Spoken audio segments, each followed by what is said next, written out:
සුදුගවුමේ ඇයි මඩගෑවුනේ දැන්නම් ඉතින් ගෙදරින් බනීනංගෝ ඔරගන්දියේ මල් යයි ඇදී අයියේ මගේ ගන්නයි ගියේ මා කන්දෑලනම්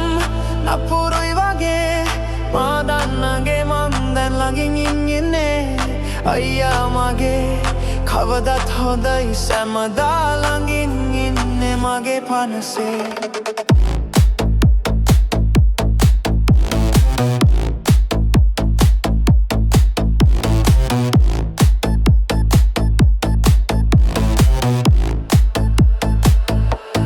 Pum pô da sé